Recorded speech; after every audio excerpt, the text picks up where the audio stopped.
sa Pilipinas. NBC Manila Broadcasting Company. DZRH, member, kapisanan ng mga broadcaster ng Pilipinas. Member KBP. Oras! Uy! Sounds familiar. Oras! 6:05 in the morning. Balitang makatotohanan. Balitang maaasahan. ACS Balita. Walang makakaligtas. Walang makakalampas. Saan magsulok ng kapuluan? Luzon, Visayas hanggang Kamindalawan. Basta't may balita. Ipagwagwagan ng sikat na tagapagbalita. ACS Balita. Kasama ang 2x2 tandem Anthony Taberna at Jerry Baha. ACS Balita. Ang programang ito ay hatid sa inyo ng ACS Manufacturing Corporation, ISO Certified, maker of world-class quality Pride detergent. Araw ngayon ng Miyerkules, 7 ng Enero 2026. Sa ulo ng ating ACS Balita, Pilipinas kasama na sa listahan sa visa-free entry ng Canada. 2025 inflation ng Pilipinas bumagal sa 1.7%. Malacanang may paliwanag sa pangako ni PBBM na hindi merry ang Christmas ng mga korap na opisyal. Congressman Pulong Duterte nagbigay ng update sa lagay ng kanyang ama. Long hair na ang dating Pangulo. Tradisyonal na pahalik sa Nazareno sisimula na mamayang gabi. At bangkay ng babae sa storage box sa Camarines Norte kilala na. Suspect sumuko na. Magandang umaga, Luzon, Visayas at Mindanao. Good morning, Philippines. Hello, world. Kami po ang inyong mga tagapagbalita. Ito po si Jerry Baha. Ito po naman si Anthony Taberna. At ito ang ACS Balita. ACS Good News. good news talaga to sa mga gustong magpunta ng Canada. Kasama na po ang Pilipinas sa exclusive group. Aba. Exclusive group na mga bansang hindi na kailangan ng visitor visa para makapasok sa Canada. Bukod sa Pilipinas, kasama sa major update ang 12 bansa kabilang ang Thailand, Argentina at ilang mga bansa sa Caribbean. Layunin nito na gawing mas mabilis at mura ang paglalakbay ng mga taong bumibisita sa kanilang pamilya o nagninegosyo sa Canada. Batay po sa announcement mula sa Immigration, Refugees and Citizenship Canada, ang pagbabagong ito ay bahagi ng isang estratehiya upang gawing mas efficient ang paglalakbay. Sa halip na magbayad para sa isang traditional visa na kadalasan ay nagkakahalaga ng higit 100 Canadian dollars, ang mga kwalipikadong Pinoy, with emphasis sa kailangan ay kwalipikadong Pinoy. Kwalipikado. Hindi pa natin malaman kung sino yung kwalipikadong Pinoy, ay maaari na ngayong mag-apply na lamang para sa isang electronic travel authorization. Electronic travel authorization. Ang nasabing digital permit ay nagkakahalaga lamang ng 7 Canadian dollars. Ayun, no? At karaniwang naaprubahan sa loob lamang ng ilang minuto. Aba, tingnan mo nga Minuto naman. Hindi lang. binanggit na 24 oras, Hindi. Minuto lang. Minuto lang po. Ang bilis, so, siguro makahingi tayo ng dagdag pang detalye nito. Kung ano yung kwalifikasyon. Kasi Yan. binanggit, kwalipikado. Yan, kailangan. Ang pagkakaalam ko kung ba't halimbawa, yung mga meron namang US visa na. Ayan, may US tama. visa, talagang hindi na kailangan pa ng Canadian visa. Yan yun. Yung binabanggit nila na yan, na $7 lang ang babayaran. Yan na yung existing nila for the past, kung di ako nagkakamali, 2 years. na sa mga Pilipinong may US visa, online na lang, $7 lang ang binabayaran. Baka nag-expand ito, kumbatsero. Na kahit na walang US visa. Oo, baka pwede kahit wala ng US visa. Magandang balita Maganda ito. yan, oo. Magandang balita ito. Actually, kahapong kumbatsero ay pinag-uusapan kong mag-isa nung wala ka pa.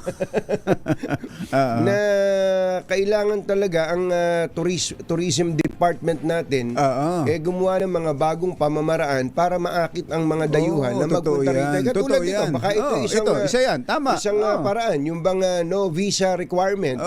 Diba, binanggit din dun sa istoryang binasa mo kanina na yan nga ang isang Layunin nito na gawing mas mabilis at mura ang paglalakbay ng mga taong Yun gustong na nga bumisita sa Canada. Baka pwede rin nating gawin yan sa gawin iba. yun. Sa bagay, marami rin namang bansa na ganyan din ang sitwasyon sa atin sa Pilipinas. Ginagawa sa correct. Kaya nga mas mas i-promote natin ang Pilipinas. Hindi yung pagmumukha ng kung sino-sino. May lumabas sa social media. Tapos kanina narinig ko nga kay Kong Angel na ang tourism department natin umuupa ng mga litratista, mga photographer. Nakita ko nga yung post na yun Napag-usapan ko na rin mag-isa kahapon ganun yan. ba? Nabanggit mo Kaya ba? nga inahamon natin si Secretary Cristina Frasco at mukha naman pagbibigyan tayo. Secretary, sige nga. Makausap natin siya. Baka, Kayo nga ang magpaliwanag dyan dahil napakababa ng tourist arrival natin sa first 8 months ng 2025 sa Southeast Asia isa tayo sa pinakamababa with only 3.9 million visitors. Yung Thailand, Malaysia at iba pa Nako. Nasa 20 milyon na ang 20 mil ay grabe pataas. Ay grabe. 20 milyones pataas ang arrival sila. At doon sa mga napupuntahan nating bansa, kumbatsero, alam nilang may Pilipinas. Ayan, Hindi na katulad dati na pag binanggit mo ang Pilipinas, hindi nila alam. Hindi alam. Alam nila Pilipinas, Alam kaya nila. lang hindi nila alam pumunta. Kung paano pumunta. Kung paano. At kulang nga sila sa nababalitaan sa atin. Baka mas makikilala nila ngayon ang Pilipinas dahil sa isang report. Kahapon nabasa ko sa CNN International. Babasahin ko lang ang batsero sapagkat alam mo na mga binabasa ko ngayon CNN International. BBC, Al Jazeera. Ayon po sa Cirium On-Time Performance Review 2025. Okay. Opo. Ay ang Philippine Airlines. Ang Philippine Airlines po ang ang top 1 kumbatsero sa on-time performer noong 2025 sa Asia Pacific region. Tingnan mo nga. Konting yabang mga taga Philippine Airlines. Hindi na katulad dati na palaging late. Palaging late. Ito kumbatsero sa Asia Pacific. Ang Philippine Airlines ang number 1 in Asia Pacific with 83.12%. Engineer Tony Nanggel. 83.12% punctuality across 116,268 flights. At mas kahanga-hanga daw po ito, sabi ng Cirium, that this achievement was particularly impressive as the airline's home base, ito pong Ninoy Aquino International Airport, is prone to congestion. Tingnan mo na yan. Ibig sabihin, may marami ng problema sa headquarters ng Philippine Airlines na ito nga yung NAIA. Pero number one siya sa Asia Pacific sa on-time performance. Konting yabang. Ayusin yung mga kwelyo nyo. Kwelyo ninyo. Flag carrier natin. Ayan, mga taga-Philippine Airlines, congratulations. At mga crew, especially yung mga flight attendants na mga pogi at magaganda ng Philippine Airlines. Mabuhay kayo. Flag carrier natin yan, kaya pinagmamalaki po natin yan. At kung may mga reklamo naman kayo, mag-message lang po kayo sa Philippine Airlines sa kanilang FlyPal. Ayan. 6:14 ang ating oras. Maya pa ba kay kung ano mga kabalen, gising na ba kayo? Bumagal sa 1.7% ang full year inflation ng bansa sa taong 2025. Ayon sa Philippine Statistics Authority, ito'y kahit bumilis sa 1.8% ang inflation nitong Disyembre mula sa nakaraang 1.5. Paliwanag ni National Statistician Claire Dennis Mapa, ang 1.7% na average inflation rate nitong 2025 ay mas mababa sa 3.2% na naitala noong 2024. Malaki nga ito, kumpatsero, ano? At mukhang ito'y isa sa mga record low, ha? Ito rin anya, ito na pala. Ito rin anya ang pinakamababang record mula nung 2016 na tayo nakapagtala ng 1.3% inflation rate. Git ni Mapa, ang pagbilis ng inflation nitong Disyembre ay may kaugnayan sa mga bagyong tumama sa bansa noong Nobyembre na lubhang nakaapekto sa presyohan ng gulay, partikular sa labas ng Metro Manila. Ayun. Pero yung Disyembre. Pero yung buong taon, doon dapat tayo nag-focus sa buong taon. Na 1.7% lang ang inflation rate ng bansa. Totoo. Yung iba pong mga lugar, yung kumbaga may mga makikita ring magagandang balita sa atin. Bagamat mas nakaririmarim yung mga bad news, ito po'y good news. Good news yan. Good news. Na tayo po'y hinambalos ng matataas na presyo ng mga nakaraan, pero yung buong 2025 magkano kumpatsero? 1.7. Ito pala may graphic illustration pala ang Manila Bulletin. 2020 ay 2.4, 2021 3.9, 2022 5.8, pinakamataas pala ng 2023 6%. Oo, grabe. Ang inflation rate, tapos ka 2024 bumaba sa 3.2 at ngayon 1.7%. Mabuhay tayong lahat. Sana dumami pa ang produksyon ng pagkain dito sa Pilipinas. Sa mura, mababang halaga. 617, ipinaalala po ng Malacanang na hindi pa naman tapos ang termino ng Pangulong Bongbong Marcos. Oo nga. Bakit? Sino ba nagsabing tapos na? Ito po ang sagot ni Presidential Communications Undersecretary Claire Castro matapos questionin ng mga kritiko kung bakit wala pang nakukulong na big fish sa flood control scandal bago magpasko, tulad ng pangako ng Pangulong Marcos. Ayun ang mahirap kasi nangako kayo Kapag talaga nangako, hahanapan ka talaga. Pwede namang sabihin malapit na. Nasa mga pintuan Pero na. pag may sinabi kang petsa o panahon na specific, tulad ng bago magpasko, hahanapan ka talaga ng pamasko dyan. Bagong magpasko, kung yun, hanggang December 24 yun. Hanggang December 24 yun, mga kaibigan. Parang ano yun? Parang 13th month pay na kailangan maibigay bago magpasko. Kaya pagkaabot ng mga manggagawa ng 13th month pay, asan na yung mga makukulong? Giit ni Castro, may mga nakulong na at hindi nga sila nagkaroon ng masayang Pasko habang patuloy pa ang proseso para mapanagot ang iba pang sangkot sa katiwalian. Pinabulaanan din ng Malacanang alegasyon na propaganda lang ang pag-aresto sa ilang sangkot na sa flood control dahil pawang maliliit na personalidad lamang ang naparusahan. Alas 6:18 ang ating oras na imbag na bigat kada kayo amin na po. Wag rin kayo, gising na. Mahaba na raw ang buhok, long hair na si dating Pangulong Rodrigo Duterte. Ito ay binahagi ni Davao City Representative Paulo Pulong Duterte hinggil sa lagay ng kanyang ama na nakakulong pa rin sa detention center ng ICC sa The Netherlands. Sa Facebook post ng isang vlogger, binahagi rin ng kongresista na halos buong umagang natulog si Digong at bumangon lamang ito nung sila ay dumating. Dagdag pa ng kongresista, bagamat napakalamig at may snow ngayon sa Netherlands, maayos at kontrolado naman ang temperatura sa loob ng detention facility. Kasabay ito ng pagtiyak na nasa maayos na kalagayan ang kalusugan ng dating Pangulo. Alas 6:19 na umaga, na imbag gabigat kada kayo amin na po. Agring kayo, gising na. Libo-libong deboto ng Nazareno ang inaasahang dadagsa sa tradisyonal na pahalik sa Quirino Grandstand sa Maynila. Ayon kay Alex Iraga, Technical Advisor ng Quiapo Church, maaaring magbago ang bilang ng mga dadagsa sa pahalik bagamat inaasahan ang dagsa ng libo-libong deboto. Nag-deploy na ng security personnel sa Quirino Grandstand para matiyak ang kahandaan sa maayos na pila ng mga deboto habang isinasagawa ang pahalik hanggang sa umaga ng Biyernes. Alas 6:20 ang ating oras. Diyos maray na aga sa Indogabos mga Bicolano. Mata na ka mo, gising na.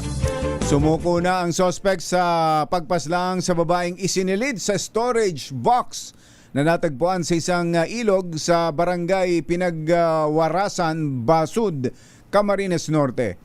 Kinumpirma ng Cabuyao Police sa Laguna na nasa kustodiya na nila ang suspect na live-in partner pala ng biktima, makaraang sumurrender kaninang hating gabi. Kanina lang po ito, mga magulang at mga mahal taga-subaybay. Sa katunayan, sa mga pahayagan, Wala pa. Naglabas pa sila ng mga sketch. Mayroong naglabas ng facial composite ang PNP para ho dito sa suspect na ito. Samantala, kinilala ng pulisya ang biktima na si Anelis Agokoy, 38 anyos at residente ng Barangay Bura sa Katarman sa Camiguin. Napagalamang galing pang Calamba, Laguna ang suspect at sumakay ito sa isang bus na biyaheng Daet Cam Norte, dalang naturang storage box noong gabi ng Enero 1. Alas 6:21 na ng umaga. Susunod! Tito Boy! Uy, yun daw LTO. Ay meron pa rin mga matindi talaga itong bagong LTO chief natin na to. No? Talagang hindi niya tinatantanan Ano? ang mga balasuba sa kalsada. Ano? Tama naman, sino naman kaya itong napagtuunan ng pansin ngayon ni Asek Marcos pa rin Lacanilaw. Yan at iba pa sa pagbabalik na ACS Balita. Achi ahya, Mr. Janam Tang, Lakyam Diap Ithun 621.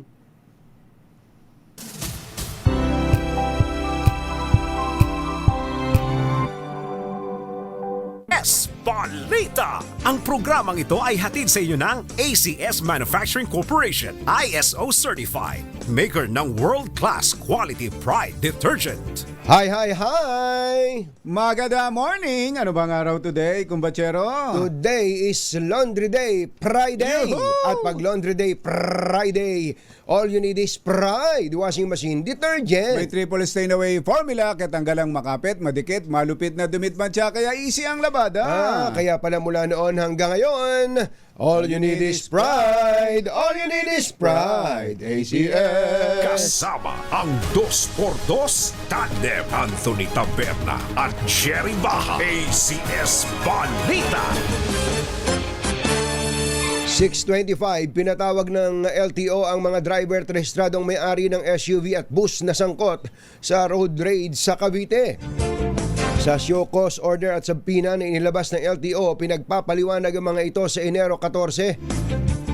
Aba, parang anniversary ng kasal ko to. Tinaon talaga. Talagang itinaon mo, Asik Parang ayaw mong pumunta ako At birthday din pala ni RSA sa January 14. Oo. At dalawang araw yon bago ang birthday mo. Aba, tinan mo nga naman. Father, patawag mo na yung mga magluluto dyan. At pinagsusumite ng written explanation kaugnayan ng nasabing insidente. Kasunod ito ng viral road rage video sa social media kung saan makikita ang driver ng Ford Everest na sinisira ang wiper sa windshield ng bus. Ayun. Habang sinisigawan at minumura ang nagmamaneho ng naturang sasakyan. Sa ulat ng LTO, nangyari daw po ang insidente sa isang pampublikong kalsada na nagdulot ng panganib sa kaligtasan ng mga pasahero at mga kapwa motorista. Naghain ng 7 kasong administratibo at kriminal ang Department of Education laban sa ilang private schools and individuals kaugnay sa maanumalyang 37.5 million senior high school voucher claims. Ayon sa DepEd, ang mga naturang kaso ay may kinalaman sa mga subsidy na umunoy iginawad o binigay sa mga hindi kwalipikado at gawa-gawa lamang o mga Ghost. Ay, beneficiaries. mambira. Talaga naman, ano, kahit saan talaga may ghost. Kahit saan ka lumingon. Oo, kasunod ito ng nadiskobring mga irregularidad sa voucher claims ng kagawaran dahilan para sa mas paigtingin pa nito ang pangangasiwa sa expanded government assistance to students and teachers in private education. Bagaman hindi masyadong idinitalye, sinabi ng DepEd na sumasa ilalim na sa kaukulang legal process ang nasabing kaso. Mas hinigpitan pa rin anya ng ahensya ang implementasyon ng kanilang voucher programs kasabay ng matinding koordinasyon sa mga private school association. Kumpiyansa ang Malacanang napapasa sa legal na pagsusuri ang 6.79 trillion pesos na pambansang budget ngayong taon. Ito'y kahit pa questionin ang legalidad ng budget sa Korte Suprema tulad ng ihahaing petisyon ni Congressman Egay Erice dahil sa unprogrammed appropriations. Ayon kay Presidential Communications Undersecretary Claire Castro, may karapatan naman ang mga kritiko na dumulog sa Korte pero tiyak niya anya na handa ang administrasyon na tumugon at tiwala ang Pangulong Bongbong Marcos na malinis, maayos at para sa taong bayan ang budget. Tignan naman po natin. Tala dumipensa naman si Senator Win Gatchalian, Chairman ng Senate Committee on Finance, sa mga akusasyong may korupsyon sa 2026 national budget. Ayon sa Senador, ginawa ng Senado ang lahat ng kanilang makakaya para mawala ang pork barrel sa pambansang budget. Ginit ng Senador, hinigpitan nila ang polisiya sa budget para hindi ito maabuso gaya ng nangyari nung nakalipas na taon kung saan lumobo ang pondo sa flood control projects. Pwede tayo magdebate sa policy issue ng buong araw o buong linggo, pero ang importante, walang debate dito sa korupsyon. Dahil itong budget na ito, sinigurado namin na corruption-free at hindi pwede maabuso. But of course, implementation is different. No? In bidding procedures, hindi naman natin hawak. In bidding activities, hindi natin hawak. So, iba na yung implementation. Si Senator Win Gatchalian. Nagatid sa kabuuan ng ating ACS Balita, ito po si Anthony Taberna. Ito po si Jerry Baha. Kasama ang 2x2 tandem Anthony Taberna at Jerry Baja. ACS Balita.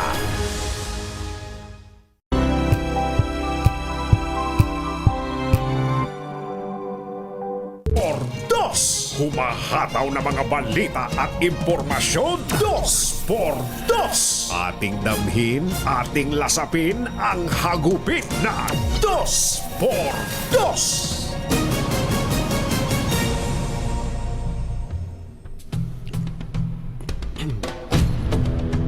Tiwala ang Pangulong Bongbong Marcos na legal ang nilagdaan niyang 2026 national budget at makakalusot ito sa pagsusuri ng Korte Suprema.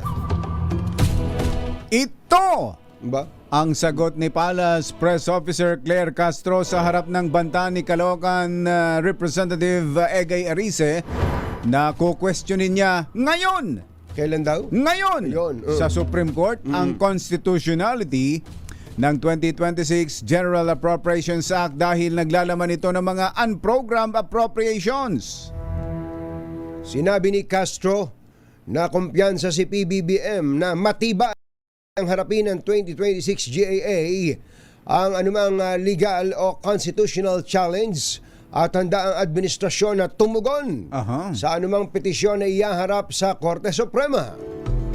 Samantala, malugod namang tinanggap ng Makati Business Club ang inilarawan nitong improved 2026 national budget kasabay ang panawagan para sa mga karagdagang hakbang upang maprotektahan ang mga gastusin mula sa political accommodations. Isyu ng bayan, katotohanan, 2x2.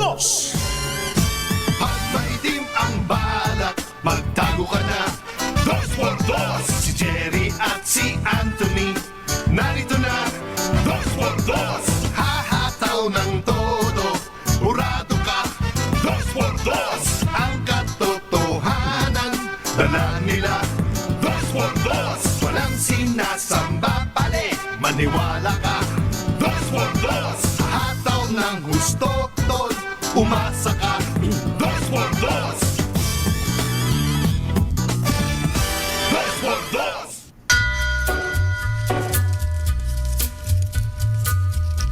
Hi, hi. Maganda morning. Magandang umaga, bayan! Bayan! Ito po si Anthony Taberna. Ito po si Jerry Baha. Muli pong sumasa inyo ang 2x2 sa umagang ito ng Friday! Yahoo! Masarap din sumigaw ng may kasabay. Talaga. Pagka mag-isa ka sumisigaw, para kasi Tarzan. Para umieko, bumabalik lang din sa iyo. Bumabalik lang. Di ba, Kuyang Els Bartholomew? Maraming Magandang morning. Naka-miss sa'yo. Lahat ng dahilan ginawa ko. Naibigay mo na. Ating Pearly Dimla, kumusta ba dyan sa Nabotas? Kumusta ba yung mga pichi-pichi natin dyan? Aba, ating Pearly at si ating Annabel Tapalya. Annabel, na laging naghahanap sa iyo. At marami pa sa social media accounts ng DZRH at television. Ay, magandang umaga po sa inyo. Si Attorney Chris Villalobos na nag-birthday nitong mga nakakaraan, abay siya pala Promoted na yan. promoted na. Chief Human Resource and Development Division ng Bureau of Immigration. Ayan. Aba, Attorney Chris, salamat tayo dyan. Happy birthday and congratulations. Magandang morning. Oy, sa June 9 huwag kang mawawala. June 9. June 9. January 9 pala. January 9. Madali naman Sa Biyernes. Sa Biyernes. Birthday ni Secretary Art Tugade. Aba, tingnan mo, Sec Art. Sec Art. Magandang morning. Advance happy birthday. Ilang taon ka na ba, Sec Art? Kasing edad mo nga pala si PRRD, ano? 80. Magkaklase yan Oo, di ba? magkaklase nga pala kayo. Di ba, 80. kinukwento pa ni Digong dati na siya pabulabulakbol lang. Tapos Si itong Sec mga Art si Sec Art at iba pa mga matatalino, marunong, masisipag mag-aral at mga valedictorian, cum laude. Tapos sabi, ang huli niya, sinabi niya, tingnan mo na ngayon, sino ang presidente? Yung bulakbol. Kaya ang moral of the story, kailangan pag nag-aaral ka, bulakbol ka lang. Chill lang. Parang ganun ang dating. At ang sabi ni Congressman Pulong, Kong Pulong, anong paki mo? Sabi sa niya, long hair ko. meron ba tayo niyan? Anong paki mo? Sa long hair ko. Ayan, long hair na daw po. Oo, si dating Pangulong Rodrigo Wala pang Duterte. libreng gupit dun sa ICC. Ano ba Dapat naman yung mga meron, taga-ICC na yan? bihira Meron naman man lang kayo. dapat. O baka naman by choice, kumbachero, So, yung pagpapahaba niya ng gusto na ni buhok. sabi siguro ng dating presidente sa matagal na panahon ganito lang lagi ang haircut ko para maiba naman. Saka kumbachero, hindi lang buhok ang sa ulo ang mahaba. Totoo yan. Tandaan natin, yung balbas, mahaba. Ano kaya ang itsura ni PRRD kapag long hair tapos mahaba? Tapos kaya lang baka magmukhang ermitanyo yan dahil sigurado puti na yan. Tayo lang sa edad na 35 sa edad na 35 namumuti na ang buhok di lalo na yung 80 anyos. Ano isang linggo, kumbachero, hindi ako nag-aahit. Pagtingin ko, puro puti yung balbas ko. Sabi ko, iba talaga pagka tumungtong ka na sa edad na 35. 35 talaga, kumbachero. Magandang umaga sa mga politiko natin. Nakalagay na pala dun sa mismong General Appropriations Act of 2026 ay nakasaad na raw po ang isang probisyon na bawal ang alin? Bawal ang mga politiko sa pamamahagi ng ayuda. Ayun. So tigil na yun Tigil na yun. Promise Promise yun daw kasi dati lang napag-iisipan kapag ka-eleksyon. Hindi, ngayon sabi ni Senator Win Gatchalian kasama na daw po sa probisyon ng batas na bawal ang mga epal na politiko na para bagang pera nila ang ipinamimigay sa ating mga kababayan. Paano yung guarantee letters, kumbachero? Isa pa yan sa inaalis na nitong mga nakakaraan. Sana makahanap sila ng mas maayos na pamamaraan na accessible pa rin sa mga nangangailangan. Ang totoo nun, kung mga Bachero, na-hospital. naalala ko tuloy ito, maaring yung mga iniisip nyo si Senator Bongo, ano naman yan, puro papogi naman yan. Hindi po, yung pong malasakit center, yung malasakit center, tapos yung malasakit desk na naging batas na, ang dami ko pong nakakausap, especially nung mga nakaraan, na yun pala talaga parang one-stop shop na. Kapag ka ikaw ay na-hospital, especially sa public hospitals, merong desk doon na may personnel na nag-aasikaso sa'yo. Andyan ang tulong ng PhilHealth, andyan ang tulong ng DSWD, andyan ang tulong ng PCSO. Sama-sama na. Yun kasi ang hirap din sa pagpoproseso ng siyempre pabigat, ang mas matinding bigat yun doon sa family member nung may pasyente. May inaalala ka ng pasyente, mag-aayos ka pa ng mga ganyang kutakot-takot na mga papeles. Iiwanan mo yung pasyente mo na binabantayan mo. Kung meron ng isang lugar na gano'n na ando na. Yan. Yun, pag dapat pinagsama-sama mo kung Bachero yung mga tulong sa iba't ibang government agencies, baka sa dulo baka may sobra ka pa. Baka may ka pa, anong tawag doon? May deficit pa. May surplus pa. May surplus pa. May surplus pa kung Bachero. Meron nga akong kilala hindi ba, nanghingi ng tulong sa senador. May sobra pa. Sumobra pa yung ibinigay. Sa susunod daw niyang pagkakasakit yun, gagamitin niya. Hindi ba kung Bachero, para bagang dahil nga discretionary sa politiko o office of a certain politician, yung pong pag-i-issue ng guarantee letter, kung kasangga, kamag-anak o kaya kaalyado, yung humingi ng tulong, one to sawa ang binibigay na guarantee letter. Totoo yun. Pero pagka naman ordinaryong kababayan natin ang pupunta sa kanila na hindi naman nila kilala o kaya basta nilang nag-walk-in sa opisina nila, bibigyan ng 5,000, pahihintayin mo na ng maghapon. At kapag nakilala pang hindi nila kakampi. Nako! Wala. Yun talagang wala kang ni singkong duling, wala kang makukuha. Yun ang masakit. Kaya mas maganda may magkaroon na ng sistema at hindi na yung tulad ngayon, nabanggit mo si Senator Bongo, may kilala ako talagang hanggang ngayon ang tindi ng sampalataya kay Senator Bongo dahil natulungan daw ang tatay niya. Na nung may sakit nagpadala. Buti pa si Senator Bongo. Ayun, ganun. Totoo. Pinadalhan ng tatay ko pero yung hindi naman nagbibigay ng tulong yan . Ayan. Na para bagang ang dating pera ni Senator Bongo yun na ibinigay sa kanila. Di ba? Sapagkat meron talagang team si Senator Bongo na yun ang tinatrabaho. Yun talagang trabaho. Saka ako, kung Bachero, gusto kong sabihin, nakikinig man o hindi si Senator Bongo, kahit nung panahon na SAP pa lang siya, Special Assistant to the President, si Senator Bongo mula noon hanggang ngayon, pagka minessage mo, pagka nakita niya yung message mo, kahit na halimbawa 10 oras na nakalipas, babalikan ka. Halimbawa kinabukasan niya na nakita, babalikan ka. Tatanungin niya, sasadya kung ano ang anong sadya mo. Pero marami tayong mga kakilala, hindi na tayo magbabanggit ng pangalan. Pagkatapos mag-oath-taking. Wala nang kilala. Huyo ka na. Kaya Senator, at mangangatwiran pang nagpalit ng cellphone. Anak ng bakang dalaga. Ano tingin niyo sa amin? Pero kay Senator Bongo talagang hindi lang naman ako ang nagsasabi niyan. Maraming iba pa ang nagsasabi na si Senator Bongo, pagka meron kang minessage sa kanya, babalikan ka, pwede sa hindi ho pwede . At least sinagot ka.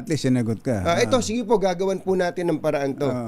At least, pero yung iba, huyo ka. Huyo ka na. Pambihira. Kaya ngayon, yung iba na yun makukulong na . Masamang tao lang ang takot sa dalawang to. Kaya kung maitim ang balak, magtago ka na! Anthony Taberna, Jerry Baja, 2 por 2. Ito, may nag-message sa atin. Family po namin, malaki ang naitulong ng Malasakit Center. Nang na-hospital po ang father ko, halos zero billing. Sabi ni M. Padre Juan. Yan. Tinan Ayan. yun mga ganong experiences. 'Di ba?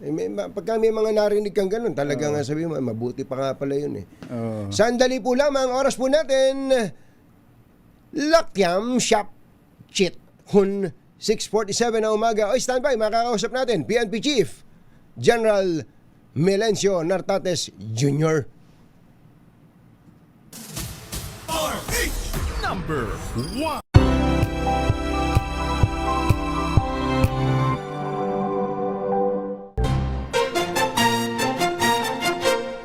Katonying at Ka-Jerry. Anthony Taberna, Jerry Baha, ang samahang pinatibay na ng panahon. 2 por 2. 2 por 2.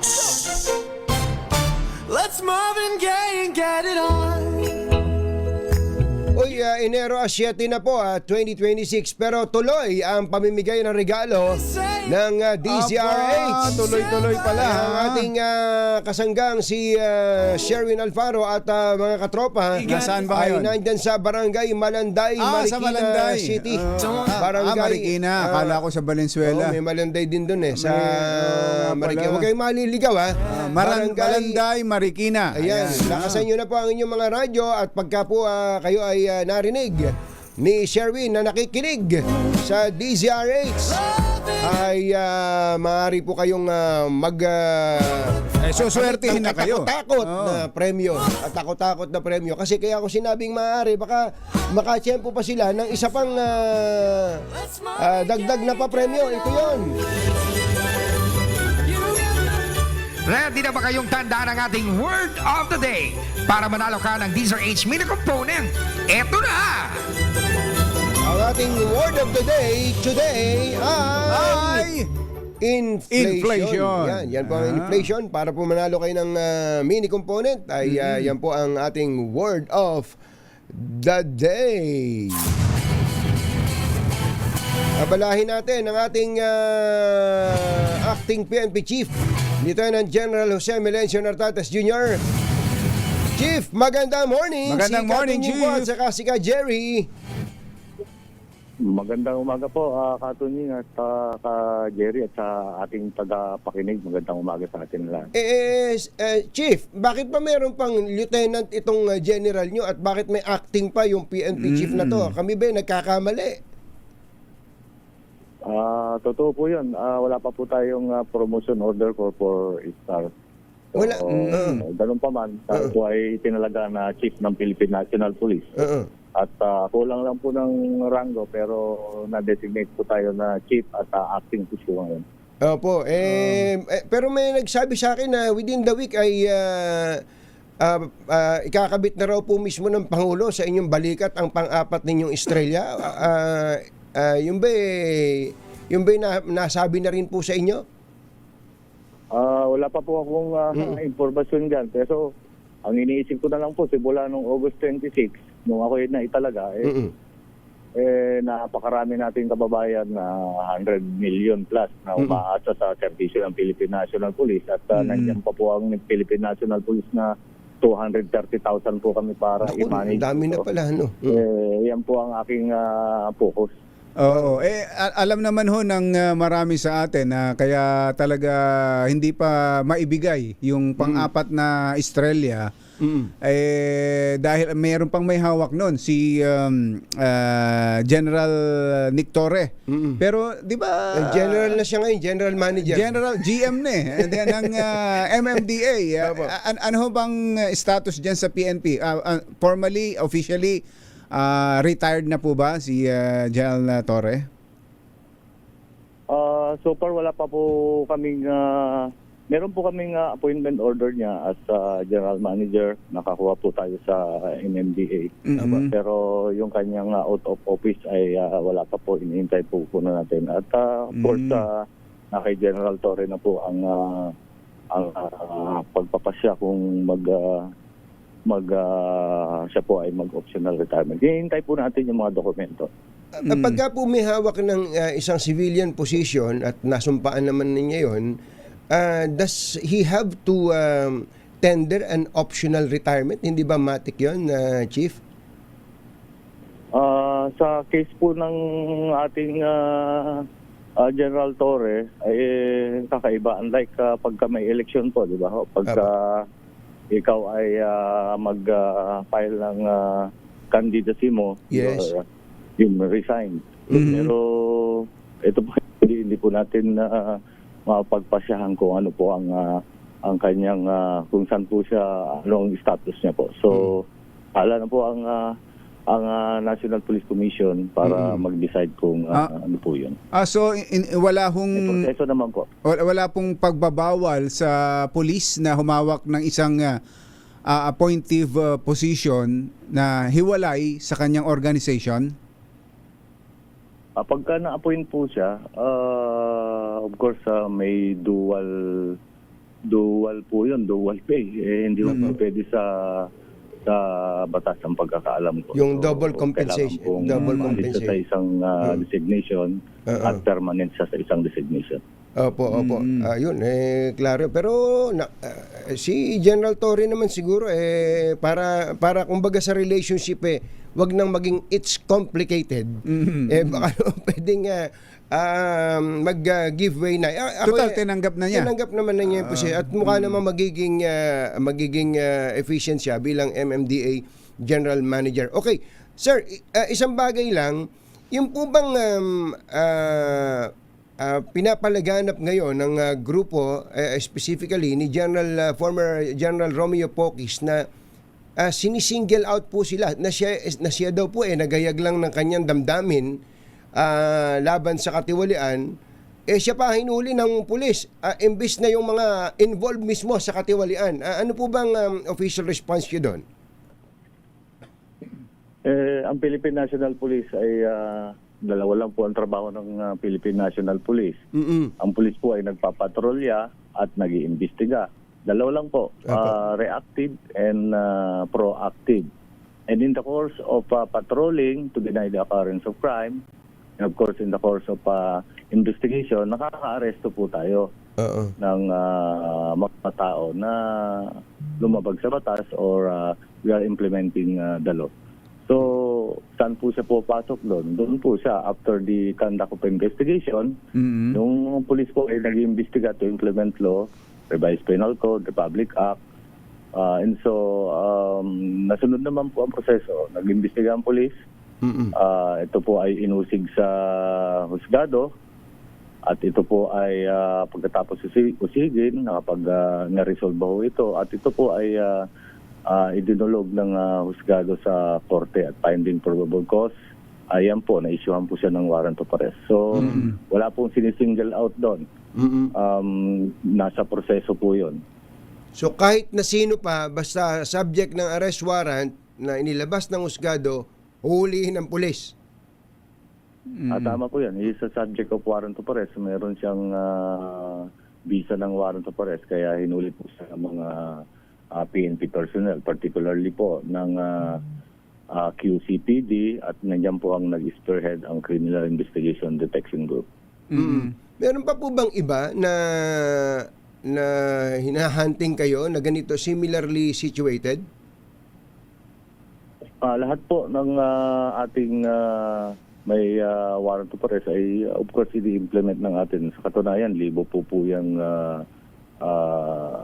mga may warrant of arrest. At kung kay General Pocis naman po ang pinag-uusapan natin, ito po ay inciting sedition. Marami po tayong mga naimbestigahan at napilahan ng kaso at nakabinbin po yan sa prosecution.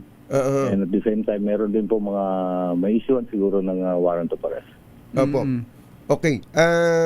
Speaking of wanted, pasensya na kayo, naalala ko lang bigla.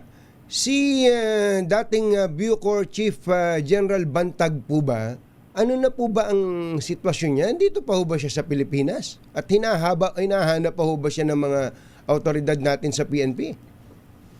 Tama po yan. Meron po tayong nakadedicate na mga team ng PNP, particularly Intelligence and Investigation Unit, para to track down ang ating General Bantag na former Bureau of Correction Director, na kung saan na-issuehan po siya ng warrant of arrest na Nobel.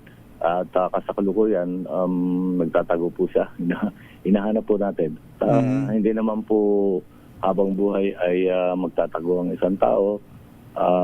Nandyan po ang resources ng Philippine National Police at nakatutok po tayo para ma-aresto, ma-implement ang warrant of arrest against General Bantan. Ano pong info ninyo? Nandito pa rin sa Pilipinas? Sa pagkakalam ko, nandito lang po. Nandito pa po. Siya po'y taga-norte, no? Doon pa rin po ba ang info kagaya nung dati? Siya po ay taga-norte. Of course, hindi po natin tinatanggal ang posibilidad na kung nasaan po siya na lugar ng Pilipinas. Actually, we've been in coordination not only here in sa Pilipinas, but of course, meron siyang hold departure order. At the same time, nakatimbre po siya sa ating mga law enforcement partners abroad. Opo. Isa pang wanted, Zaldico. Ang Interpol po, paano ang coordination ninyo sa PNP? Tama po yan. As of now, he's out of the country at nakatutok po tayo sa pagko-coordinate sa Interpol na kung saan meron na po siyang notice for his immediate repatriation at para makuha natin siya. Saan po siya nandun ngayon? Ating Philippine National Police. Opo. Ang kagandahan natin, meron tayong mga police attaché sa iba-ibang mga bansa. Saan po ba siya naroroon ngayon sa latest information, Chief? Ang pagkakaalam ko, nasa Europe. Hindi po natin alam kung saan po sa Europe. Problema kasi sa Europe, pwedeng lumipat nang wala nang no? Wala nang Parang probinsya na lang parang yung ibang probinsya na bansa. ano? Pag bumiyahe sa eroplano, basta't meron kang Schengen visa. Oo, tama. Isang Tama po yan. Hindi rin po siya makakaligtas sa kamay ng batas. Sa darating na panahon, darating na mga araw ay makukuha po. Hindi po lahat ng nagtatago ay makakapagtago ng habang buhay. Opo. Implement po natin ang warrant of arrest. Gusto lang namin kayo congratulate Chief dahil sa kahit na ano pa nangyayari sa ibang mga sangay ng pamahalaan, ang PNP ay more than 80% ang inyong trust rating. Wow. Konting yabang. Ayusin niyo yung Congrats. Ayusin yung kwelyo niyo. Congrats, sir. Congratulations. Maraming salamat po. At rest assured na ang Philippine National Police ay nandiyan po, bagong PNP para sa bagong Pilipinas. At ibibigay natin ng serbisyong mabilis, tapat at nararamdaman. At saka yung mabilis na aksyon sa mga pulis na involved naman sa mga kalokohan, nakikita natin yun ngayon eh. Tama po yan. Isa po sa mga focus agenda natin ay of course sa integrity monitoring.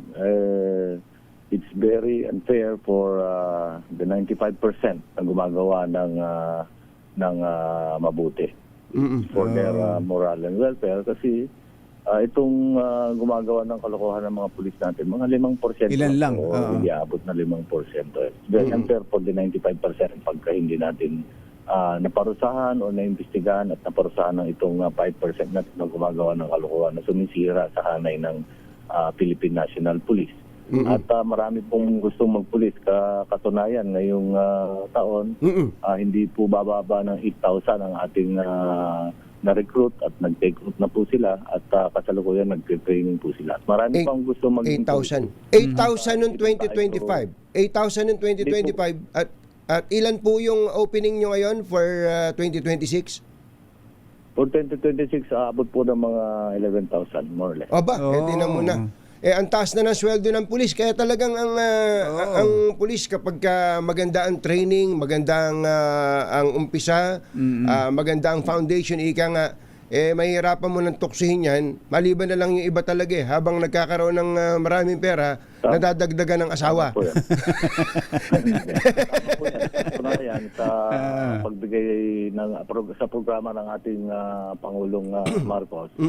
Itong Republic Act 12314, ang ating General Appropriations Act for 2026, ay tumaas po ang ating pondo sa PNP. Ang pagtaas po Aba. ito ay numero 1 ay ang aming subsistence allowance ay 150 pesos a day. Ngayon po ay tumaas na sa 350 pesos a day. Aba. Laki po yun. At the same time po, Doble. sa susunod na 3 taon, 5% po ang increase kada taon ng salary. So marami po, including po ang per capita MOE po ng PNP sa 2025 is 1,660. Ngayon po, pinako na po sa 2,000 ang per capita sa MOE. So tumaas, including yung initial clothing allowance natin na sa mga recruits na 20,000, naging 30,000 na po. At ang ating replacement clothing allowance na 14,000 ay 20,000 po. So, isa lang po yan sa mga programa na ibinigay o inilatag, priority ng ating Pangulong BBM para sa Philippine National Police and the rest of the military, other military or uniform personnel. Maganda na mga... So, hindi po tayo gagawa dapat ng Ayan. ng mga kalokohan. Kalokohan. O ay member ng Philippine National Police. Wala nang dahilan dahil andyan na lahat ng benepisyo, Chief. Tama po yan. Magpakabay. Kasi ang ating inaasam ay magbago ang PNP, matransform ang PNP. 3 lang po ang kailangan ng PNP para magbago. Unang-una is they should be paid or well paid. Nagsimula na po, tumaas na po ang ating sweldo at ang ating mga benepisyo. Pangalawa is they should be well trained. At nandyan po ang kaukulan ng mga training na inilatag natin. At pangatlo po ay they should be well equipped. Ang equipment po natin, titigil na tayo sa pag-recruit. Kung marami po tayong equipment kasi ito po, ang effect nito ay force multiplier. Sa katunayan, marami po tayong programa for capital outlay. For example, ang Unified 911 ng ating Pangulong BBM, ng ating kalihim ng DILG. si Secretary Juan Victor John Vic Remulla Jr. ay pinapalakas po itong Unified 911 na kung saan magkakaroon tayo ng mga responses at the same time binigyan po ng mga kaukulang equipment. For example, communication sa equipment. Nakapag-procure po tayo ng 1,000 body-worn camera at Yun ang kailangan. Kailangan po yan kapag ka nag-a-arrest. Pag nag-a-aresto, tama yung pag-aresto ng mga otoridad natin ng PNP at na hindi kayo nabubutasan. Chief, sir, sana sa susunod na usapan natin, wala na yung lieutenant na yan at wala na yung acting. Salamat po. Congratulations. Mabuhay po kayo. Salamat Captain Jerry sa pagkakataon ito. Mabuhay Salamat po kayo. po. Si PNP Chief Jose Melencio Nartates Jr. Masamang tao lang ang takot sa dalawang to. Kaya kung maitim ang balak, magtago ka na! Anthony Taberna, Jerry Baja. 2 por 2! 2 por 2! Ba't ba may balita akong batsero na maantala daw o mawawala yung salary increase at retirement benefits ngayong taon? Aba. Oo, tama-tama alamin nga natin yan. magtanong tayo sa may-ari ng pera. May-ari ng pera, yung naglalabas ng pera. Kausapin natin si Budget Secretary Rolando Toledo. Secretary, magandang morning. Si Katunying po at saka si Ka Jerry. Yes, magandang umaga sa inyo, dalawa, Katunji, Ka Jerry. Opo. Lagi ako nagmo-monitor sa iyo every morning. Ay, salamat. Salamat po. Maraming salamat po, Secretary. Mabilisan lang, sapagkat alam namin kay may iba pang mga obligasyon. Ang ganda no sinabi ni General Nartates, 11,000 i-recruit nila, tapos ang daming mga dagdag. Na mga... sa allowance pa lang, dinoble na. Doble, capital outlay, etc. Ano po. Pero, ngayon po putok na putok. Ewan ko, saan pa galing itong balita na madidelay daw po, mawawala yung salary increase at retirement benefits ng mga pulis, kasama na rin po yung mga uniform personnel. Totoo ba yun? Ay, Katunji, hindi po yan totoo. Oo. Okay. Gaya lang sanabi ni General Nartates, nasa na po yan. Kanya-kanyang alokasyon sa bawat ahensya, lalo na ito sa ating mga military and uniform personnel. Okay? kasama din dito yung increases ng mga salaries in sa mga civilian employees kasi ini-implement pa rin natin yung salary standardization for na nandun na yung transform. Nakasama na rin po yan sa budget ng ating 2026. So hindi totoo po yan na ang salary increase ay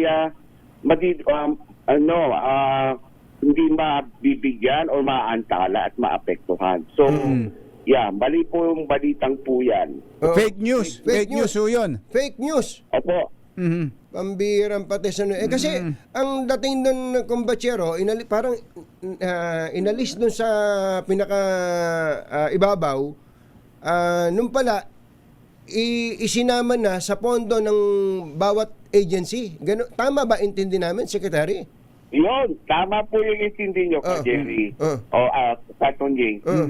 Talagang nilagay na po namin kasi originally po yan nasa NPTF. Pero minabuti namin na ilagay na lang doon sa mismong ahensya kung sino yung mga may increases gaya na banggit ni General Nartates. Yung lalo na doon sa daily subsistence allowance from 150 ngayong 2026 magiging 350 pesos na lang yan. Oo. Nandun na siya sa MPB, nasa ahensya coming from tinatawag na Miscellaneous and Personal Benefit Fund. Okay. So ganun din po sa ibang government sa agencies. DepEd, alam mo, sa teacher, DepEd. Definitely, yung sa DepEd, yung mga teachers, nandun na sa doon sa kanilang mga budget particular. Kaya tingin nyo po, mataas po, pinakamalaking budget po ngayon yung ating DepEd. Around 1 trillion po, 1 trillion budget po ang nasa Department of Education. Okay, at least klaro po yun. May mga nagtatanong pa rin po kasi sa atin ngayon, gawa nung feeling nila, tinanggal dun sa, ano tawag nyo doon? MPBF. Yun yung Miscellaneous Personal Benefits Fund. Nung pala, mas mapapabilis pa ngayon dahil hindi na mamamalimos yung agency sa DBM. Hindi na po. Distributed na. Ito ay papasok na sa kanilang mga tinatawag nating mga comprehensive releases. Dahil ito po ay pangsweldo, these are personal benefits na dapat ito ay matanggap nila on a regular basis. Maganda. Mamabilis na matatanggap yan. Okay, dito po sa flood control, Secretary, magkano ho ang nakalaang, may budget pa bang inilaan sa 2026 budget para sa flood control projects? Okay. Lilinawin lang po natin itong flood control. Mayroon pong nilaan doon na flood control pero hindi ho bagong flood control.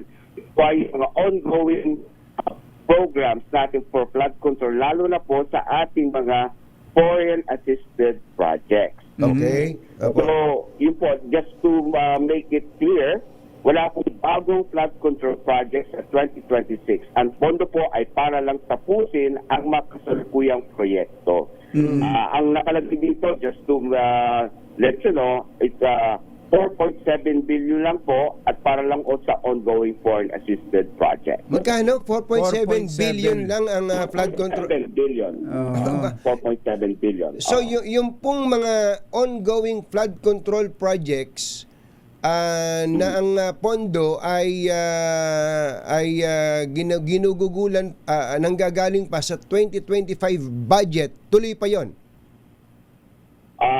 Yan ay binibusisisi ng maigi ng ating Department of Public Works and Highways kung kailangan itong ipagpatuloy. Pero I understand Secretary Vince has already kumbaga ginawa ng masusing pag-aaral yan na tinigil po yung ating mga budget. Are you referring to the 2025, yung tinatawag nating ongoing o kaya magiging continuing appropriations yan? So, yes, I understand pina-stop na po yan ni Secretary Vince yung ating flood control projects, mga locally funded projects. Dapat klaruhin natin yun, Secretary. Mga gaano ka laki pa daw po yun? Yung hindi pa nare-release? Wala pa kaming data as to yung mga nakalagay sa 2025 budget na pinahinto. Pero I understand po, in general, that was the, I think, instruction of the Secretary Vince as far as the flood control project is concerned. Ano po mangyayari do sa budget na inallocate para sa mga projects na yan na hindi na itinuloy? Ay magiging savings na po natin yan. Mabalik na po sa kabandang bayan. So hindi na po magiging magiging savings na po yan ng ating gobyerno. Kung hindi na ipagpapatuloy yung mga proyektong nakalaan dapat sa 2025 pero hindi na i-implement. At pag yan ay nasa savings na, dito sa 2026, pwede ho bang gamitin ng presidente yan? Sabihin, may savings tayo galing 2025, gamitin natin para dito sa isang project. Pwede po ba yan? Okay. Ang savings po, meron tayong rules na tinitignan. Okay? So, depende po sa ating rules kung pwede natin gamitin yung savings na yan i-augment doon sa ating mga ongoing programs or projects. Pero sa tingin ko, itong sa DPWH, hindi siguro magagamit po yan kasi siyempre, ang i-augment mo rin, dapat the same program or PAPs, tinatawag Programs, Activities, and Projects. So, hindi na pwedeng magamit po yan na savings. If ever, gagamitin mo rin sa isang flood control. So, ganun po yan. Yung augmentation ay dapat din. Dapat same PAP or activities and projects. Hindi, pero hindi po ba merong validity o shelf life, kumbaga, yung budget, yung 2025 hanggang kailan dapat magamit yon bago mag-expire at ibalik bago ma-declare ang savings? Okay. Ang sinasabi mo, Scott, yung tinatawag namin continuing appropriations. Kasi ang appropriations po natin, lalo na po sa ating mga maintenance and other operating expenditure at saka capital outlays, which is basically yung mga infra, ay may tinatawag na life of 2 years continuing siya. So, mean to say, yung ating appropriations ng 2025, that is an MOE or capital outlays, may life po siya to be obligated up to 2026. Hanggang 2026, okay? Opo? Yes. So, ang panahon kung kailan lang siya madideklarang savings ay kailan po? Ganito po yan. Kung hindi po once na na-release yan sa ahensya, hindi nila nagamit yung appropriations o tinatawag naming allotment, ang pamilya sa inyo siguro yung SARO. Special Allotment Relief Order, hindi na po yan, kumbaga, it has a life of 2 years. Pero pag hindi na po nagamit po yan for the period of 2 years, pagiging savings sa yan, at hindi na po yan magagamit ng ahensya. So, soli na sa National Treasury. Yes. Kaya dapat nilang gamitin. Magamit din pala yung pera. Okay, last point. Unprogram appropriations. Yung po bang unprogram appropriations per se, yung po ba illegal? Ang program appropriations po ay hindi po siya illegal, okay? Hindi po rin tumasama at kasi ang paggamit ito ay gastusin lang po ito once the kumbaga triggers or conditions has been met, okay? Una, yung ating for our projects, if there are already perfect loans, saka mo siya ma-unlock yung program appropriation. Okay. Pangalawa, kailangan dapat may excess revenue. Okay? Bago tayo, kumbaga, pag-release ng pondo para sa ating unprogram appropriation. Ito ay hindi automatic ang paggastos ng UA. Magagamit lamang ito kung may pumasok na extra revenue o loan o kung pumasa ang request sa mahigpit na patakaran ng validation. Okay. Kung sinasabi mo ay hindi ito illegal, kasi ito ay binigay ng Kongreso sa atin na ayon sa batas, hindi po natin siyang gamitin bilang to top that, lalo na po sa mga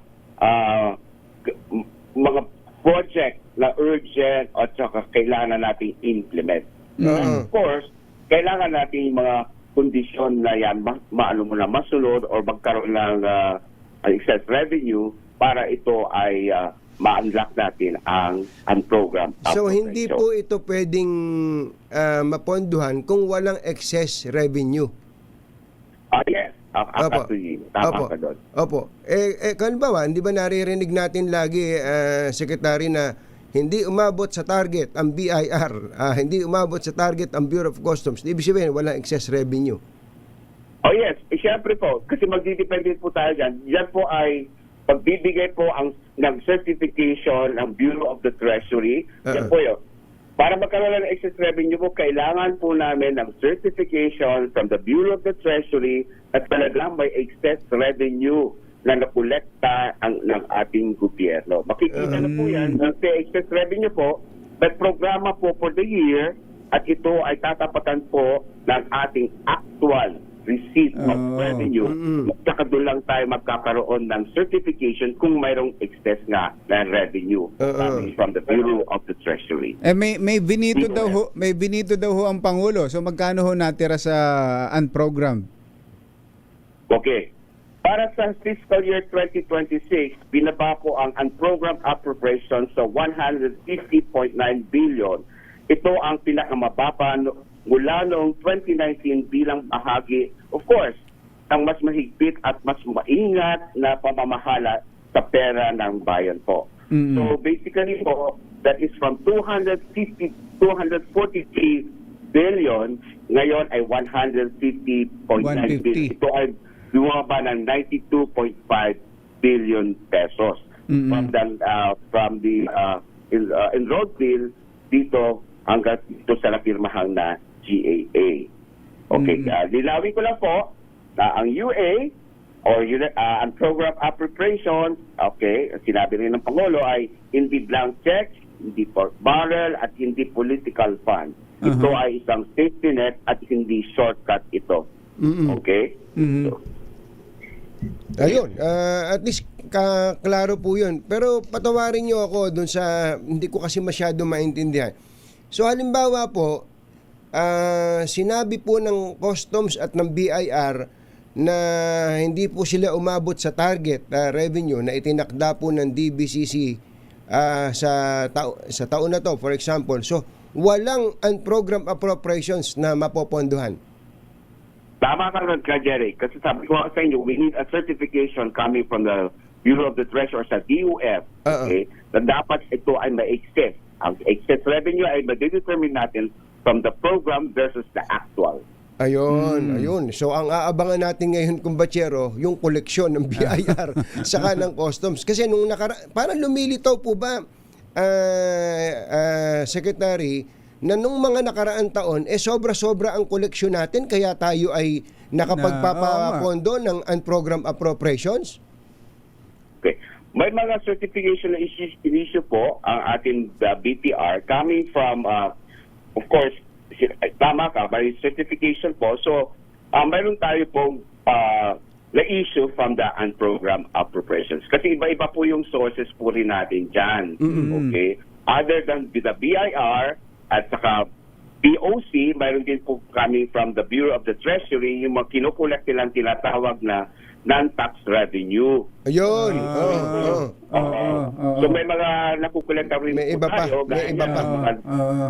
Nakulekta po natin dyan is yung mga dividendo na binibigyan ng ating korporasyon sa government. So yun yung po tinatawag na non-tax revenue po. May mga other sources other than the taxes, duties, coming from BIR and BOC. Yung pala. May iba pa, hindi lang. Pala. Sabi siguro ni Secretary,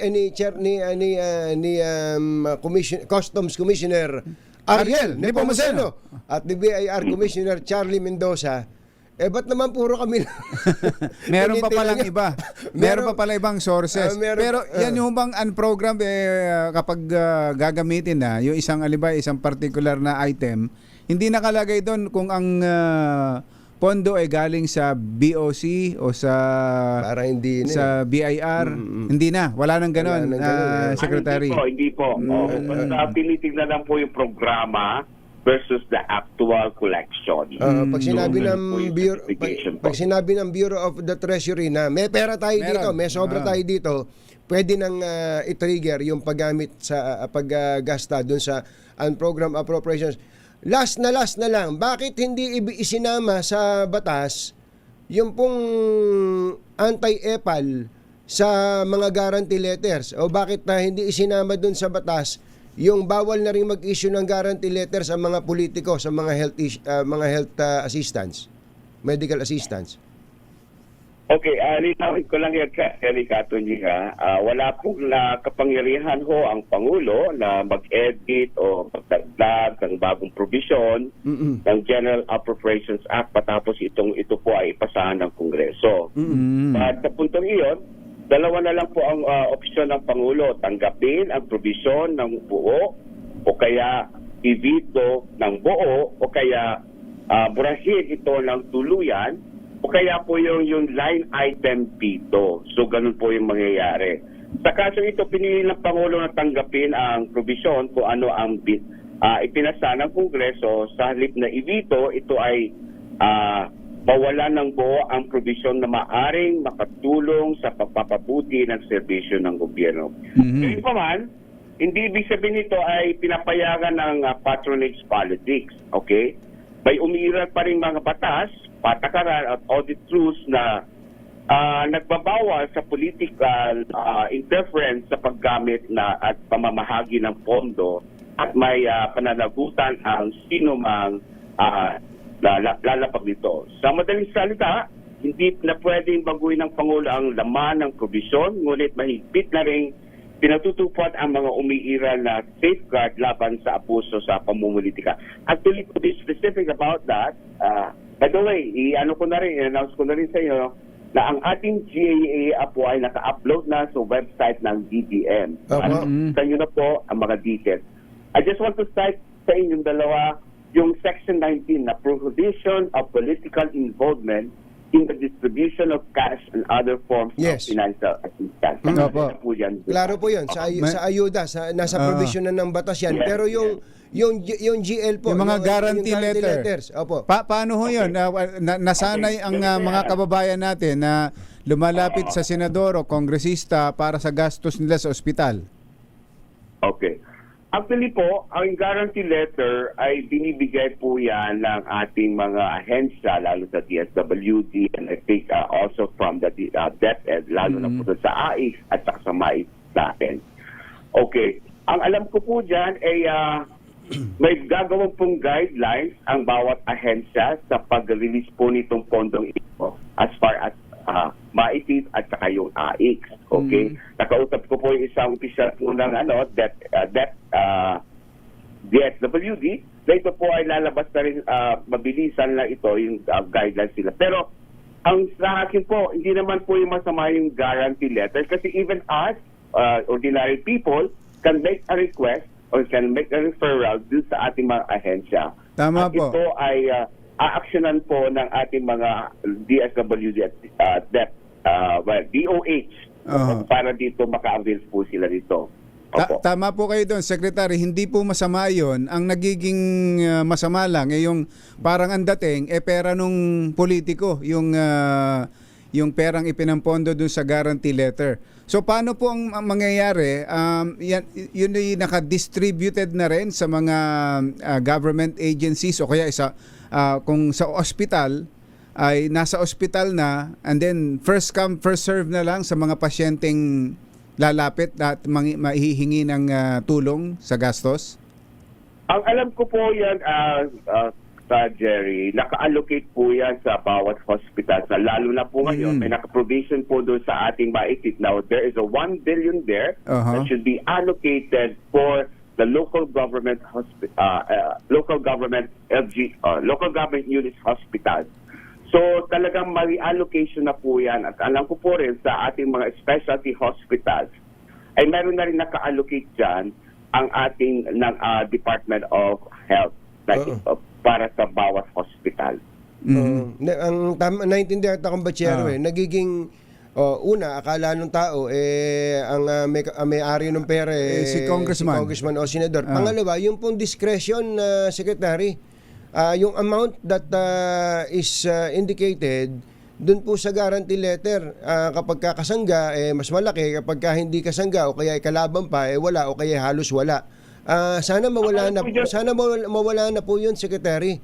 Magkaroon na standard na tulong. Oo. Kasi ako po rin ay isang nakabenepisyo po ako diyan sa ating mga kamag-anak. Ang alam ko po diyan, depende po sa ating bills ng ating pangangailangan. Kasi alam nga naman, bibigyan mo siya ng malaki kung ito lang po yung kailangan ng isang tao. So, hindi po ganon. Ang alam ko po, for my experience, it depende po kung ano yung situation mo at the same time, pangangailangan mo. Depende. At saka kung ano yung hindi mo pwedeng bayan, yun lang po yung parang binibigay po ng ating debt, DSWD at saka DOH. Opo. Ganun siya po. Opo. Pero depende nga po yun, sir, sa isinulat ng congressman halimbawa, sinabi nung opisina ng congressman, 5,000 ka lang. Ang kailangan ng pasyente kalahating milyon. Yun po yung ibig ko sabihin. Meron namang iba, kalahating milyon ng bill, ang binibigay na guarantee letter ni congressman, 400,000. So parang dapat po mawala yung discretion na yun. Ibig sabihin, magkaroon na ng standard. Halimbawa, pagka ganito sakit, o ganito i-release. Matik, pagka ang sakit ay cancer, o dapat ganitong amount. Kapag ang sakit ay TB, ganito ang amount. Para po ba maging standard na, wala nang palakasan? Salamat. Salamat ka, Tony, ka Jerry, for that panukan. Sige, sasabihin po natin yan po kay Secretary Herbosa. At alam ko po, mayroon na po silang ginagawang guidelines. At ang pagkakaalam ko po dyan, is ini-implement na rin natin ang universal healthcare. Yes. Mayroon na po tayo tinatawag ng CDB or the Zero Balance Billing. So, masasakop na po rin ito ng ating pag-implement as far as the universal healthcare. Dapat pala mas madalas tayo mag-usap, Secretary. Marami kaming tanong pagtungkol sa pera. Okay, sige po.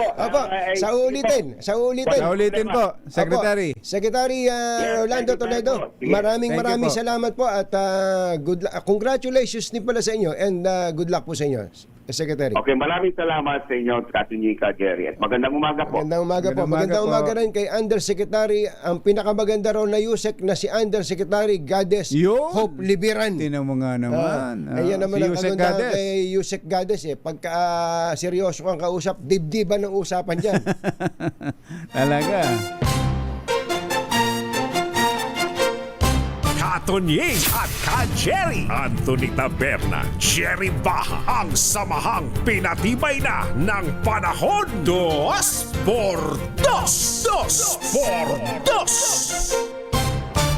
This time check is brought to you by AC.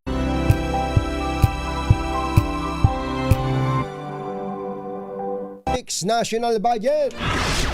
Malacanang dumistansya sa ikinakasang bagong impeachment complaint laban kay VP Sara. 6 na kahon ng mga dokumento na ibibigay sana ni dating Yusek Cathy Cabral sa kanyang abogado nawawala. PNP magpapatupad ng liquor and gun ban sa Maynila simula bukas hanggang sa Sabado. Mayon Volcano nakakaranas ngayon ng effusive eruption. Paglilikas sa mga residente, sinimula na. At ulo ng sanggol na hinihinalang ipinalaglag, natagpo ang bit-bit ng isang tuta Naku po. sa Minglanila, Cebu.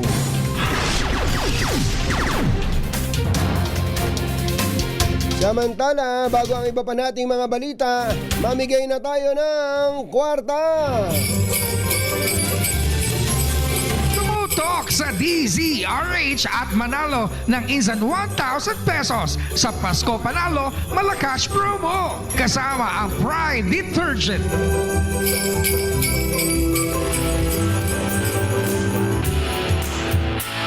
Sherwin Alvaro dyan sa Malanday, Marikina. Go, go, go! Katunying at ka Jerry, ito na nga ang ating winner sa DZRH Pasko Panalo promo sa Malanday, Marikina City. Magandang umaga po, tatay. Magandang umaga rin po. Ang pangalan niyo po? Joy Subibi po. Mang Lloyd. Joy Subibi. Joy talaga, parang joy to the world. As in chicken joy. Galing ha. Joy ang kanyang pangalan. Bakit Joy pangalan nyo? December pa ako pinanganak. December 24 pa ako pinanganak. Kaya Joy. Ayun, kaya pala. Joy to the world. Joy to the world. Ayun. Tatay Joy. Eto tayo po lagi kayo nakikinig sa DZRH. Sino paborito mong announcer sa DZRH?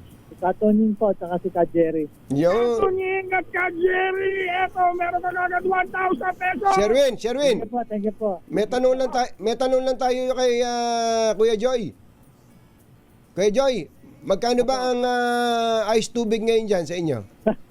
3 piso po. 3 piso. 3 piso. Ang mahal na pala. 3 piso na pala. Opo. Pambira. Yung yellow mismo, yung isang yellow. 5 piso po. 5 piso. Tingnan mo na. Dati 50 lang ang... tagal na. Ang tagal na nun, nagbabasketball ka pa kung Bachero eh. 1980s pa yata yung presyong yun eh. Laki na pala na itinaas ng ice water. Malakas ba benta ng ice water dyan sa inyo? Pag may laro po sa basketball court, sa harap po namin. Ayos. Tapos yung yellow, lagi naman. Ay, nako, tapat na tapat pala kayo ng basketball court eh. Opo. Sigurado, yan lang ang pustahan dyan. Ice tubig. Maraming salamat, Kuya Joy. Ilan na po ang anak ninyo? 5 po. 5, malalaki na. Swerte. Malalaki na. 7 po yung apo. 7 na apo nyo. Aba, hindi halata Pambira. Batang-bata itsura, batang-bata. Congratulations! Sherwin, ikaw na. Pero kailangan masagot mo muna yung ating word of the day para makuha mo yung ating DZRH mini component. Inflation po. Ayun, kapag nasa lugar, inflation. Kapag wala sa lugar, no inflation. Yan, ha?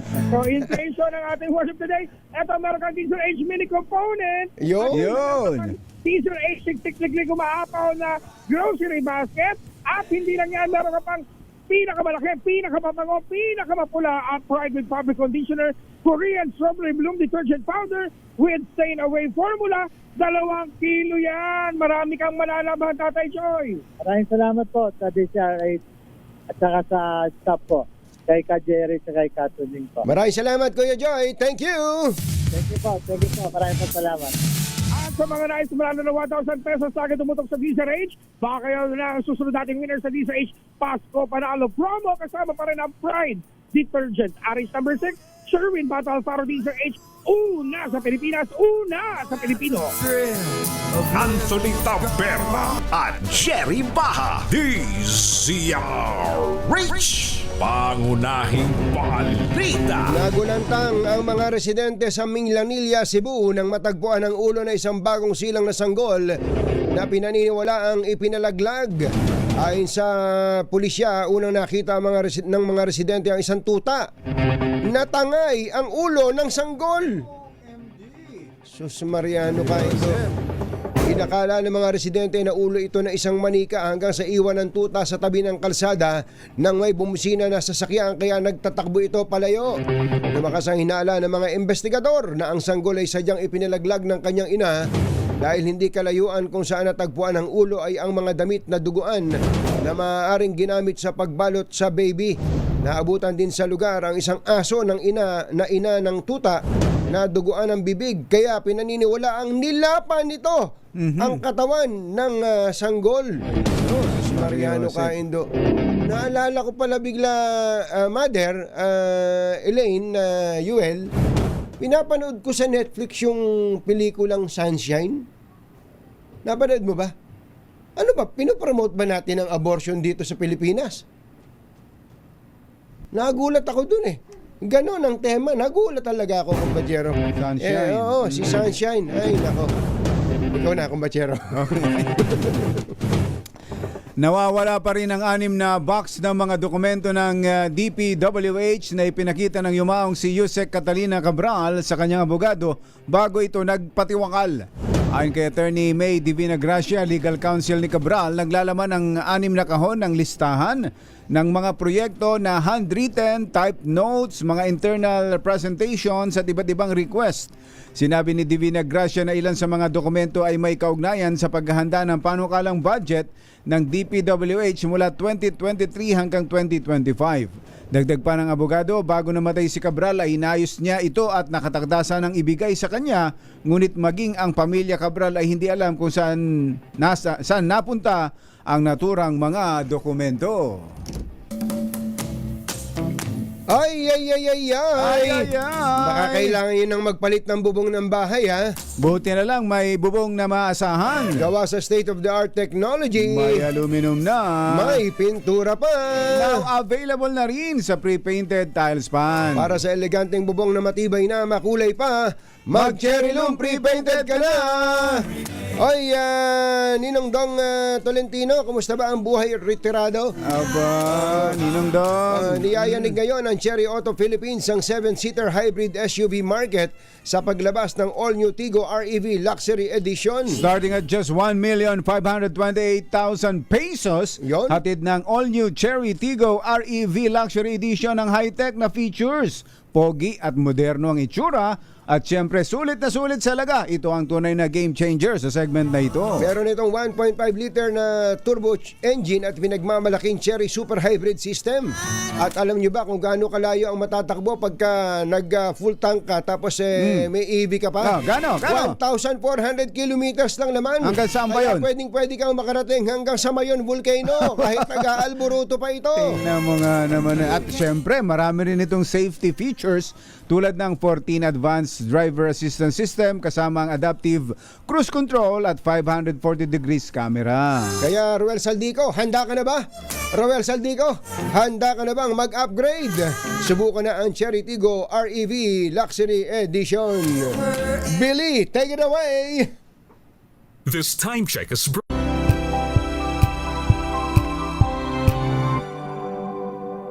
ng pagmamahal. Alam mo ba, kumbatsero, hindi lang itsura ang dahilan kung ba't dapat bantayan ng timbang. Kalusugan mismo nakataya dyan. Tama ka dyan, kumbatsero. Kasi kapag sobra sa timbang, tumataas ang risk ng diabetes, heart disease, at kahit yung tinatawag na arthritis. At pag nagkasakit ka, apektado pati pamilya mo. Kaya ngayon pa lang, simula na yung proactive health management, maglaan ng oras sa exercise, at piliin ang tamang nutrisyon tulad ng N+ Gold. Ang N+ Gold po ay isang nutritionally balanced meal alternative. May 230 calories lang bawat baso pero puno ng protina, healthy fats at vitamins and minerals na kailangan ng katawan. Kaya kung may senior kang magulang o ikaw mismo gustong kontrolin ang timbang, magtimpla na ng N+ Gold. Isang simpleng paraan para alagaan ang kalusugan. Yan ang tunay na tanda ng pagmamahal. Ipakita ang tanda ng inyong pagmamahal with N+ Gold. Available sa Mercury Drugstores at iba pang leading drugstores nationwide. Jerry Baja at Anthony Taberna sa 2x2 sa DZRH.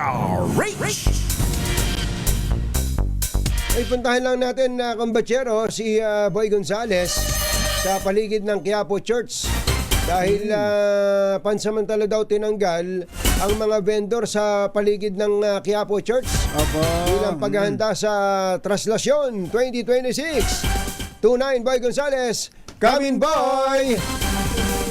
Anthony, Jerry, pasamantalang tinanggal ang lahat ng vendor sa paligid ng Quiapo Church bilang bahagi ng paghahanda sa Transaksyon 2026. Ayon kay Rafi Alejandro, hepe ng Manila Hotels, isinagawa ang clearing operation kagabi. Sa mga vendors upang matiyak ang kayusan, kaligtasan at maayos na daloy ng mga deboto sa mga pangunahing kalsada na daraanan at pagpupuntahan ng mga kalong sa transaksyon. Kasama sa mga inalis sa mga vendors na nakapesto sa mga bangketa at kalsada sa paligid ng Quiapo Church, partikular sa Villarobos Street, Carriedo, Evangelista Street, sa mga lugar na inaasahan dadagsain ng mga deboto bago at sa mismong araw ng kapistahan ng Jesus Nazareno. Ipinaliwanag ng opisyal ng Hawkers pansamantala lamang ang pagpatupad ng pagbabawal at ibabalik ang mga vendors matapos ang mga aktibidad. Balik din naman. Babalik din naman sila. Ganyan din ba last year, Boy? Ganon din. Ayan. So alam na nila yan. So yung mga nagtitinda na dyan ng mga pampalaglag, pamparegla. Alam mo na. Wala mo. Natawa ka din eh. Alam yung dalawa. Naikwento mo sa amin, di Ikaw ba? yung nagkukwento sa amin yan. Ganun ba? At nakasabay naman ang mga tauhan ng Manila Police District, ang Manila Traffic and Parking Bureau upang magbigay ng mga seguridad, traffic management at agarang tulong sa mga deboto. Patuloy na nanawagan ang pamalalusod ng sa publiko na makipagtulungan, sumunod at sa ipinatutupad na alituntunin para sa maayos at ligtas sa pagdaraos ng Transaksyon 2026. Ito si Mike Gonzales para sa Lisa Arizona sa Pilipinas, una sa Pilipino.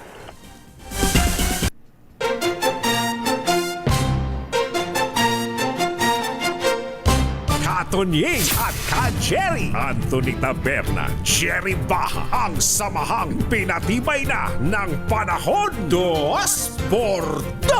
2 por 2. Ay, Kuya Aris Ramos, magandang morning. Oy, Magandang target morning. pala kung batsero ng PAGCOR na maging purely regulatory body na lang sa 2027. Ay, ganun ba? Binebenta na kasi nila yung lahat ng Casino Filipino assets eh.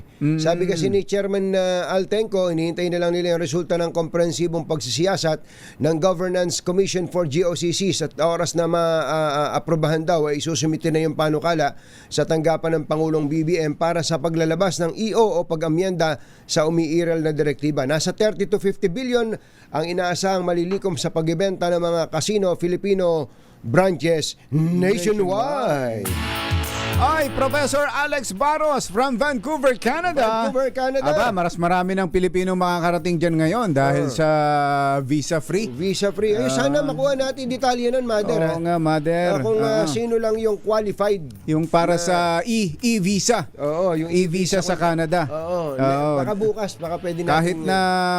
Kahit na walang US visa, pwede dyan. Oo. Dahil yung pagkuha ng US visa, isang malaking bigat niyan. Bigat pa rin yan sa marami sa ating mga kababayan Pilipino. Meron nga akong kilala na yung isang poste sa US Embassy, siya na ang nagpatayo. Kanya yun. Oh. Sa dami ng beses na na-denied.